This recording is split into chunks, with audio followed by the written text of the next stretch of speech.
V D Satheesan സർക്കാർ നേരിടുന്ന വെല്ലുവിളികൾ, ഇപ്പോൾ രാഷ്ട്രീയമായിട്ടുള്ള വെല്ലുവിളികളൊക്കെ ഇതിനകം സംസാരിച്ചു കഴിഞ്ഞു. മന്ത്രിസഭാ രൂപീകരണം അത് എളുപ്പത്തിൽ നടക്കുമോ? ഇനിയും ഡൽഹി യാത്രകൾ ഉണ്ടാകുമോ? എന്തായാലും തിങ്കളാഴ്ച വി ഡി സതീശനും ഘടകകക്ഷി മന്ത്രിമാരും സത്യപ്രതിജ്ഞ ചെയ്ത് അധികാരമേൽക്കും. പക്ഷേ കോൺഗ്രസ് മന്ത്രിമാർ ഇടഞ്ഞു നിൽക്കുന്ന കെ സി വേണുഗോപാലും രമേശ് ചെന്നിത്തലയും അവരുടെ ക്ലെയിംസ് എന്തായാലും ഉന്നയിക്കും, ഒരു സംശയമില്ല. അവർക്ക് വേണ്ടപ്പെട്ടവരെ മന്ത്രിയാക്കാൻ അവരെന്തായാലും ശ്രമിക്കും, ഒരു സംശയമില്ല. അപ്പോൾ വീണ്ടും അടി ഉണ്ടാകും. അതിനുള്ള സൂചനകളൊക്കെ കണ്ട് തുടങ്ങിയിട്ടുണ്ട്. മറ്റൊരു കാര്യം, പ്രധാനപ്പെട്ട കാര്യം അറിയേണ്ടത് എങ്ങനെ ഭരണയന്ത്രം തിരിക്കും എന്നുള്ളതാണ്. കാരണം 5 ഗ്യാരണ്ടികൾ അത് വാഗ്ദാനങ്ങൾ പറഞ്ഞിട്ടുണ്ട്, എടുത്ത് പറഞ്ഞിട്ടുണ്ട്, KSRTC സൗജന്യ യാത്ര ഉൾപ്പെടെ. അപ്പോൾ ഇതിനാവശ്യമായിട്ടുള്ള പണം എവിടെ നിന്ന് കണ്ടെത്തും? ഇതെല്ലാം ഈ സർക്കാരിനെ സംബന്ധിച്ചിടത്തോളം വലിയ വെല്ലുവിളികളായിട്ട് തന്നെ നിൽക്കില്ലേ? പെട്ടെന്നൊരു ഒരു ഒരു ഒരു ഫലം ഉണ്ടാക്കാൻ സാധിക്കുമോ? ഡോക്ടർ മോഹൻ വർഗീസ് രാഷ്ട്രമീമാംസകനാണ്, രാഷ്ട്രീയ നിരീക്ഷകനാണ്, ഒപ്പം സാമ്പത്തിക കാര്യങ്ങളെക്കുറിച്ച് നല്ല അവബോധം താങ്കൾക്കുണ്ട്. അതുകൊണ്ടാണ് ഞാൻ സാമ്പത്തിക വിദഗ്ധൻ പറഞ്ഞത്. കൃത്യമായിട്ട് താങ്കൾക്ക് കാര്യങ്ങൾ പറയാനാകും എന്നാണ് ഞാൻ കരുതുന്നത്. എങ്ങനെ ഈ സർക്കാരിനെ മുന്നോട്ട് കൊണ്ടുപോകാൻ സാധിക്കും? പ്രധാനപ്പെട്ട വെല്ലുവിളികൾ എന്തൊക്കെയാണ്? ആ വൈതരണികളൊക്കെ തരണം ചെയ്യാൻ, മറികടക്കാൻ വി ഡി സതീശൻ ടീമിന് സാധിക്കുമോ?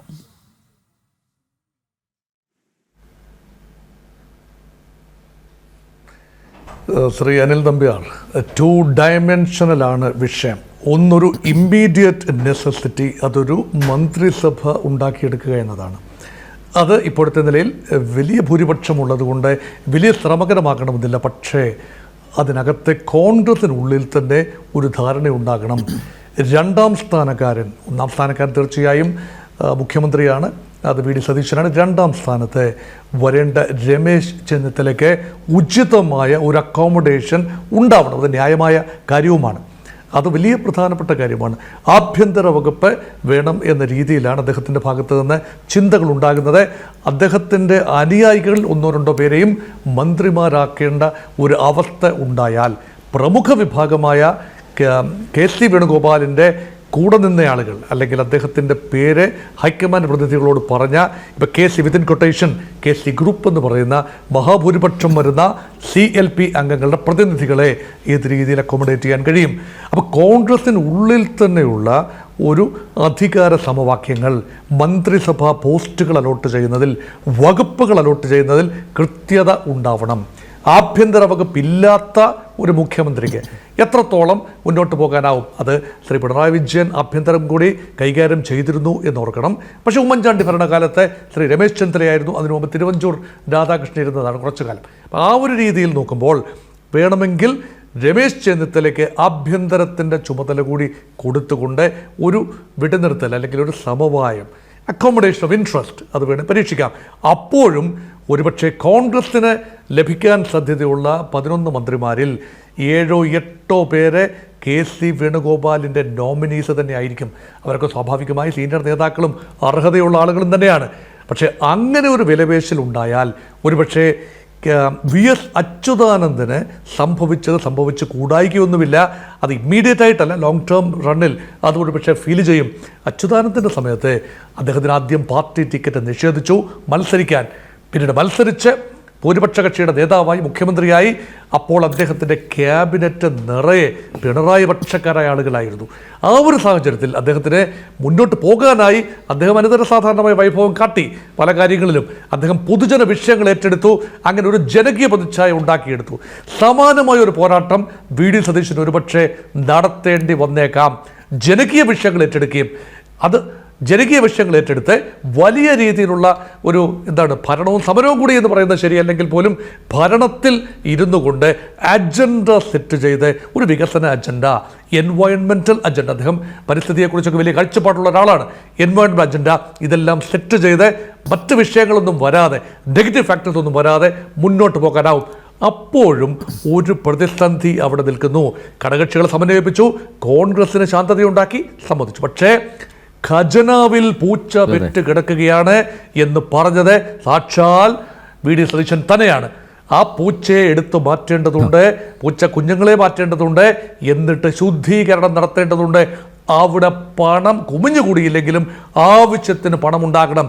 ഇന്ദിരാ ഗ്യാരണ്ടികൾ 5 ആദ്യം ചെയ്യേണ്ടത് ഒരുപക്ഷെ ഇന്ദിരാ ഗ്യാരണ്ടികളെക്കാൾ മുൻപ് ചെയ്യേണ്ട ഒരു കാര്യമെന്ന് പറയുന്നത് ചില ഉറപ്പുകൾ കൊടുത്തിട്ടുണ്ടായിരുന്നു. ആശാ വർക്കർമാർ, ഈ പശ്ചാത്തലത്തിൽ എന്തോ സൗണ്ട് എല്ലാം വരുന്നുണ്ട് കേട്ടോ, ആരൊക്കെ സംസാരിക്കുന്നത് ഒന്ന് ശ്രദ്ധിക്കണേ. ഈ യഥാർത്ഥത്തിൽ വരുന്ന ഒരു വിഷയമെന്ന് പറയുന്നത് ഈ ഗ്യാരണ്ടികൾക്ക് മുൻപ് തന്നെ ചില ഉറപ്പുകൾ കൊടുത്തിട്ടുണ്ടായിരുന്നു. അതിലൊരു പ്രധാന ഉറപ്പ് ആശാ വർക്കർമാരുടെ ഓണറേറിയം കുറച്ചുകൂടി വർദ്ധിപ്പിച്ചു കൊടുക്കും. ആ പ്രോമിസ് 1ാം മന്ത്രിസഭാ യോഗത്തിൽ ഉണ്ടാകും എന്ന് തന്നെയാണ് UDFിൻ്റെ പ്രതിനിധികൾ പറഞ്ഞിരുന്നത്. VD സതീശനും അത് തന്നെയാണ് പറഞ്ഞിരുന്നത്. അത് പാലിക്കാൻ കഴിയണം. അതുപോലെ പ്രതിപക്ഷ നേതാവായിരുന്ന സമയത്ത് ശ്രീ VD സതീശൻ പറഞ്ഞൊരു കാര്യമുണ്ട്. കേന്ദ്രം നികുതികളെല്ലാം കുറച്ചു കൊണ്ടുവന്നു. പെട്രോളും ഡീസലിൻ്റെ കാര്യത്തിൽ സംസ്ഥാന നികുതി കൊള്ള നികുതി തന്നെയാണ്.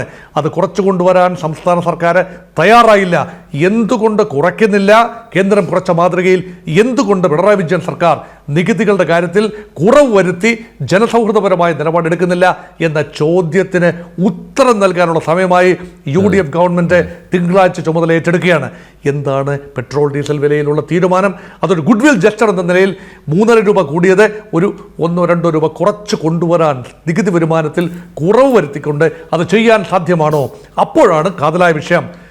വലിയ കടമാണ് സംസ്ഥാനത്തിൻ്റെ, ആളോഹരി കടം ഓൾ ടൈം ഹൈ ആയി നിൽക്കുകയാണ്. പൊതുകടം വലിയ ഇതാണ്. സഞ്ചിത കടം എന്ന് പറയുന്നത് ഭീതിതമായ രീതിയിൽ വർദ്ധിച്ചിരിക്കുന്നു. അപ്പോൾ തനത് വരുമാനം കണ്ടെത്തണം. നമ്മളൊരു കൺസ്യൂമർ സ്റ്റേറ്റ് ആണെന്ന് ഓർക്കണം. Kerala is very much consumer state, Shri Anil. അപ്പോൾ അവിടെ എങ്ങനെയാണ് ഉത്പാദനം വർദ്ധിപ്പിക്കാൻ കഴിയുക? എങ്ങനെയാണ് ഖജനാവിലേക്ക് ഇതര വരുമാനത്തിലൂടെ സാമ്പത്തിക പ്രതിസന്ധിയുടെ കാര്യമൊക്കെ പറയുമ്പോൾ മുൻ സർക്കാർ എപ്പോഴും അതിനെ പ്രതിരോധിച്ചത് കിഫ്ബി മാജിക് കാട്ടിക്കൊണ്ടാണ്. കിഫ്ബി ഫണ്ട് ഉപയോഗിച്ച് ഇത്രയും വികസന പ്രവർത്തനങ്ങൾ നടത്തി, ഇത്രയും വലിയ ബിൽഡിങ്ങുകളൊക്കെ കെട്ടിപ്പൊക്കി. ആ കിഫ്ബി VD സതീശൻ്റെ നിലപാട് അതിലെന്തായിരിക്കും? കിഫ്ബി എടുത്ത് കളയുമോ? കാരണം കിഫ്ബിയിലൂടെയുള്ള വികസന പ്രവർത്തനങ്ങൾ അന്ന് പ്രതിപക്ഷത്തിരുന്ന MLA-മാരുടെ മണ്ഡലങ്ങളിലൊക്കെ നടത്തിയിട്ടുണ്ട്. കിഫ്ബി മുന്നോട്ട് കൊണ്ടുപോകുമോ? കിഫ്ബി കൂടി ഒഴിവാക്കുകയാണെങ്കിൽ വലിയ പ്രതിസന്ധി തന്നെയായിരിക്കുമല്ലോ VD സതീശനെയും സർക്കാരിനെയും കാത്തിരിക്കുന്നത്.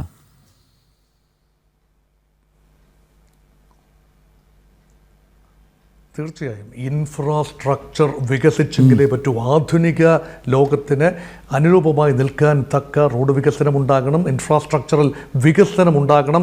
തീർച്ചയായും പുതുതലമുറ നായകനാണ് VD സതീശൻ. അതുകൊണ്ട് കിഫ്ബി വഴി അല്ല എങ്കിൽ മറ്റൊരു പേരിൽ വിഭവ സമാഹരണം നടത്തേണ്ടി വരും, ഫണ്ടുകൾ സ്വരൂപിക്കേണ്ടി വരും. അവിടെ കേന്ദ്ര സഹായത്തിൻ്റെ കാര്യം മാത്രം പറഞ്ഞുകൊണ്ട്, കേന്ദ്ര വിരുദ്ധത മാത്രം പറഞ്ഞുകൊണ്ട് ഒരു ഫെഡറൽ ഡിബേറ്റ് എത്ര കാലം മുന്നോട്ട് പോകാനാവും? അതുകൊണ്ട് കേന്ദ്രവുമായി സഹകരിക്കാവുന്ന മേഖലയിൽ സഹകരിക്കുകയും ഒരു ജോയിൻറ്റ് വെഞ്ചേഴ്സ് എത്രത്തോളം ഉണ്ടാകും അത് നോക്കി നടത്തുകയും ബിൽഡ് ഓൺ ഓപ്പറേറ്റ് ട്രാൻസ്ഫർ പദ്ധതികളിലൂടെ കുറച്ചൊക്കെ കാര്യങ്ങൾ നീക്കുകയും ഒക്കെ ചെയ്യുകയും കിഫ്ബി അല്ലെങ്കിൽ മറ്റേതെങ്കിലും ഇൻസ്ട്രുമെൻ്റ് വഴി ധനസമാഹരണം നടത്തണം. പക്ഷേ കടം പരിധി വിട്ട് ഉയർന്നു കഴിഞ്ഞാൽ അത് ഡെറ്റ് റീപ്ലെനിഷിങ് വലിയൊരു ബുദ്ധിമുട്ടാണ്. ഇപ്പോൾ തന്നെ 1 രൂപ വരുമാനം ലഭിക്കുമ്പോൾ 70 പൈസ ശമ്പളം, പെൻഷൻ, ലോൺ റീപേയ്മെൻറ്റ്, ഈ 3 കാര്യത്തിനാണ്. കേവലം 30 പൈസ പോലും ലഭിക്കുന്നില്ല മറ്റു കാര്യങ്ങൾക്ക്, വികസന പ്രവർത്തനങ്ങൾക്ക്. ആ ഒരു അന്തരീക്ഷം മാറണം. ഒരു വികസന നായകൻ എന്ന രീതിയിൽ ശ്രീ VD സതീശനും മന്ത്രിസഭയിലെ അംഗങ്ങൾക്കും പേരെടുക്കണം എങ്കിൽ ഇതിൽ എന്തെങ്കിലും ക്രിയാത്മകമായ നടപടികൾ സ്വീകരിക്കേണ്ടതുണ്ട്. അവിടെയാണ് ഇപ്പോൾ PM3യുടെ കാര്യത്തിൽ ഈ ഇടതുപക്ഷ സർക്കാരിന് കൈപൊള്ളിയത് നമ്മൾക്കൊരു പാഠമാണ്. അതുകൊണ്ട് ഇവിടെ ചില പ്രത്യയശാസ്ത്രപരമായ കാരണം ചൂണ്ടിക്കാട്ടിക്കൊണ്ടോ അല്ലെങ്കിൽ തുടർന്യായങ്ങൾ പറഞ്ഞുകൊണ്ടോ കേന്ദ്രത്തിൽ നിന്നും ലഭിക്കാവുന്ന ന്യായമായ തുക ഫണ്ട് അത് എടുക്കുകയും യൂട്ടിലൈസ് ചെയ്യുകയും ചെയ്യുക. അതിനൊരു പ്രതിബന്ധം സൃഷ്ടിക്കാൻ കേന്ദ്രം ശ്രമിക്കാൻ പാടില്ല. സംസ്ഥാനം അതിന് അനുരൂപമായ രീതിയിൽ നൈരൂപീകരണം നടത്തേണ്ടതുണ്ട്. അതുകൊണ്ട് it's A win win situation. ഇതിപ്പം ജനറേറ്റ് ചെയ്യുന്ന പണം ഇത് സംസ്ഥാനങ്ങളിലേക്ക് വരേണ്ടതുണ്ട്. അവിടെ തുടർന്യായങ്ങൾ പറഞ്ഞുകൊണ്ട് ഈ ഫണ്ടിൻ്റെ അവൈലബിലിറ്റി കുറച്ചുകൊണ്ടുവരികയും എപ്പോഴും കേന്ദ്രവിരുദ്ധതയിൽ മാത്രം ത്രൈവ് ചെയ്യാൻ ശ്രമിക്കുകയും ചെയ്യുന്ന ആ ഒരു ഇടപാട്, ആ ഒരു നെഗറ്റീവിസ്റ്റ് കാഴ്ചപ്പാട് ഉണ്ടാവില്ല. അത് ക്രിയാത്മകമായിരിക്കണം. അപ്പോൾ അതുകൊണ്ടാണ് ഫെഡറൽ ഫ്രെയിംവർക്ക് കുറച്ചുകൂടി ശക്തമാകേണ്ട ഒരു കാര്യമാണ്. അതുമാത്രമല്ല ഫിസ്ക്കൽ ഫെഡറലിസം, അത് സാമ്പത്തിക കാര്യത്തിലെ അച്ചടക്കം പാലിക്കുന്നതിനോടൊപ്പം തസ്തികകൾ നിയന്ത്രിച്ചു കൊണ്ടുവരണം. അനാവശ്യ തസ്തികകൾ വെട്ടിക്കുറച്ച് ജീവനക്കാരെ പുനർവിന്യസിക്കാനും അതുവഴി കുറച്ചൊക്കെ ഒരു അധിക ചെലവുകൾ കുറച്ചു കൊണ്ടുവരാനും കഴിയണം. മാതൃകാപരമായി എസ്കോട്ടും പൈലറ്റും മാത്രം മതി. തൻ്റെ വാഹനവ്യൂഹത്തിൽ 3 വണ്ടികൾ മതി. ശ്രീ പിണറായി വിജയൻ ചെയ്തതുപോലെ ആഘോഷമായി തനിക്ക് നടക്കേണ്ടതില്ല. കാറുകളുടെയും ജീപ്പുകളുടെയും ഒരു വൻ വ്യൂഹം ആവശ്യമില്ല. അതൊരു ചെലവ് ചുരുക്കലാണ്. One positive step forward. നല്ല കാര്യങ്ങൾ ചെയ്യുമ്പോൾ മുഖ്യമന്ത്രി അഭിനന്ദിക്കണം. ഇതൊരു തുടക്കം മാത്രമാണ്. പക്ഷേ ഇത് മന്ത്രിസഭയിലെ മറ്റംഗങ്ങൾക്കും ബാധകമാകണം. അത് മാത്രമല്ല, മന്ത്രികൾ ബോഡി പിടിപ്പിക്കുക, മറ്റു കാര്യങ്ങൾ, ഇതൊക്കെ തന്നെ ഒരു അടിസ്ഥാനവർഗ പാർട്ടിയായ ഇടതുപക്ഷ കക്ഷികളുടെ മന്ത്രിമാർ ചെയ്തതിന് സമാനമായ രീതിയിൽ കുറച്ച് കഴിയുമ്പോൾ കോൺഗ്രസ് മന്ത്രിമാരും UDF മന്ത്രിമാരും പ്രവർത്തിച്ചു തുടങ്ങിയാൽ ഈ പുതുമ നഷ്ടപ്പെടും. അതുകൊണ്ട് VD സതീശനിൽ കേരള ജനത വലിയ പ്രതീക്ഷ വെച്ച് പുലർത്തുന്നു. അദ്ദേഹത്തിന് ലഭിക്കുന്ന സ്വീകരണങ്ങൾ, അദ്ദേഹത്തിന് ലഭിക്കുന്ന അഡറേഷൻ, അദ്ദേഹം സെറ്റ് ചെയ്ത അജണ്ടയുടെ വിജയം കൂടിയാണ് എന്ന് നിസ്സംശയം പറയാൻ കഴിയും. പക്ഷെ ഭരണവിരുദ്ധ വികാരം ഉണ്ടായിരുന്നു. അത് പരമാവധി യൂട്ടിലൈസ് ചെയ്തു. വളരെ പെട്ടെന്നായിരിക്കും ഭരണവിരുദ്ധ വികാരം വരുന്നത്. AK ആന്റണി അത് കഴിഞ്ഞ ദിവസം VD സതീശനെ ഉപദേശിച്ചു. ശ്രീ അനിൽ, എൻ്റെ കാലത്തും അതുപോലെയാണ്. എന്നെ തോളയിൽ വെച്ചുകൊണ്ടാണ് മുഖ്യമന്ത്രി പദവിയിലേക്ക് കൊണ്ടുവന്നത്. പക്ഷേ മാസങ്ങൾക്കകം യാഥാർത്ഥ്യങ്ങൾ വന്നപ്പോൾ പലരുടെയും മുഖം കറുത്തു. പിന്നീട് അതേ എന്നെ പിന്തുണച്ച പഞ്ചാര വർത്താനം പറഞ്ഞവരുടെ നിലപാടുകളും വാക്കുകളും അതിനനുകൂലമായിരുന്നില്ല. അദ്ദേഹം ഒരു കാര്യം കൂടെ പറഞ്ഞു വെച്ചിട്ടുണ്ട്. ഏതാനും വർഷം മുൻപ് തനിക്ക് ഏറ്റവും വലിയ ബുദ്ധിമുട്ട് ഉണ്ടായത് ചില സമുദായങ്ങളിൽ നിന്നാണ്, ചില സമുദായ സംഘടനകളിൽ നിന്നാണ്, അല്ല എങ്കിൽ മുസ്ലിം ലീഗിൽ നിന്നാണ്. കടുത്ത വിലപേശൽ അവിടെ AK ആന്റണിക്ക് ഫേസ് ചെയ്യേണ്ടി വന്നു. നോക്കൂ, ഈ തിരൂരങ്ങാടി ഉപതെരഞ്ഞെടുപ്പിലാണ് AK ആന്റണി ജയിച്ചു വന്നത്. അത് മുസ്ലിം ലീഗിൻ്റെ ദയാദാക്ഷിണ്യത്തിൽ. പക്ഷെ മുസ്ലിം league they were extracting a pound of flesh. ഇതാണ് ആന്റണിക്ക് പറയാനുണ്ടായിരുന്നത്. അതുകൊണ്ട് സമാനമായ രീതിയിൽ ഒരു ഫൈറ്റർ ഇമേജ് ആന്റണിക്ക് ആ ഒരു രീതിയിലുള്ള ഒരു ഫൈറ്റർ ഇമേജ് അല്ലായിരുന്നു ഉണ്ടായിരുന്നത്. പക്ഷേ VD സതീശൻ പ്രതിപക്ഷ നേതാവ് എന്ന രീതിയിൽ കാട്ടിയ ഫൈറ്റർ ഇമേജ് ഒരു കൺസെൻഷ്വൽ അപ്രോച്ചിന് വഴിമാറുമ്പോൾ ആരെങ്കിലും തലയിൽ കയറിയിരുന്ന് ഇറങ്ങുമോ? ഘടകകക്ഷികളുടെ കാര്യം മുസ്ലിം ലീഗ് മാത്രമല്ല, കേരള കോൺഗ്രസ് ചെറുകക്ഷികൾ നല്ല ഭൂരിപക്ഷം ഉള്ളതുകൊണ്ട് ആ സമ്മർദ്ദമൊന്നുമില്ലാതെ VD സതീശന് മുന്നോട്ട് പോകാനാവും. ആദ്യ കടമ്പ ക്യാബിനറ്റ് രൂപീകരണം. രണ്ടാമത്തെ കടമ്പയാണ് സമുദായ സംഘടനകൾ, മറ്റ് അതൃപ്തരായി നിൽക്കുന്ന ചില ഗ്രൂപ്പുകൾ, വ്യക്തിത്വങ്ങൾ, അവരെ സമാധാനിപ്പിച്ച് നിർത്തണം. UDFൻ്റെ രീതിശാസ്ത്രം LDFൻ്റെ പോലല്ല. UDF എന്ന് പറയുന്ന ഒരു സോഷ്യൽ കോയിലീഷനാണ്, ഒരു റെയിൻബോ കോയിലീഷനാണ്. അതിന് ചേരുന്ന ഒരു ഡൈനമിക്സ് ഉണ്ട്. അത് VD സതീശൻ പെട്ടെന്ന് വന്നൊരു നേതൃത്വം ഏറ്റെടുത്തതുകൊണ്ട് മാത്രം UDFൻ്റെ ആ ഒരു ജനിതക ഘടന മാറുന്നില്ല. അതങ്ങനെ തന്നെ മുന്നോട്ട് പോകും. പല വോട്ട് ബാങ്കുകളുണ്ട്. ഈ വോട്ട് ബാങ്കുകളെ സന്തോഷിപ്പിക്കാൻ ചില ചെയ്യേണ്ടതുണ്ട്. ഗ്യാരണ്ടികൾ, നേരത്തെ പറഞ്ഞതുപോലെ ഗ്യാരണ്ടികൾ ഒന്നൊന്നായി നടപ്പാക്കിയെടുത്തില്ലേ ബസ്സുകളിലെ സൗജന്യ യാത്ര തന്നെ ഒരുപാട് കോംപ്രമൈസ് വേണ്ടി വരും എന്നാണ് എനിക്ക് തോന്നുന്നത്. സൗജന്യ യാത്ര 50% വരുന്ന സ്ത്രീകൾക്ക് മൊത്തം സൗജന്യ യാത്ര, ഫാസ്റ്റിലും സൂപ്പർ ഫാസ്റ്റിലും എക്സ്പ്രസിലും ഓർഡിനറിയിലും എല്ലാം തന്നെ മുഖം നോക്കാതെ കൊടുക്കുകയാണെങ്കിൽ സത്യം പറഞ്ഞാൽ KSRTC അടച്ചുപൂട്ടേണ്ടി വരും. അല്ലെങ്കിൽ ബഡ്ജറ്റിൽ നിന്നും വലിയൊരു വിഹിതം സബ്സിഡിയായി KSRTC കൊടുക്കേണ്ടി വരും. ഇത് ഒഴിവാക്കാൻ തക്ക എന്ത് മാജിക് ഫോർമുലയാണ്! വിസ്മയങ്ങളുടെ രാജകുമാരനാണല്ലോ VD സതീശൻ. എന്തെങ്കിലും വിസ്മയങ്ങൾ അദ്ദേഹം ഒളിപ്പിച്ചു വെച്ചിട്ടുണ്ടോ? അദ്ദേഹം ഒരുപക്ഷെ മുൻപ് കേട്ടിരുന്നു, മുഖ്യമന്ത്രി ആയില്ലെങ്കിൽ ഒരുപക്ഷെ നല്ലൊരു ധനകാര്യമന്ത്രിയാകുമായിരുന്നു.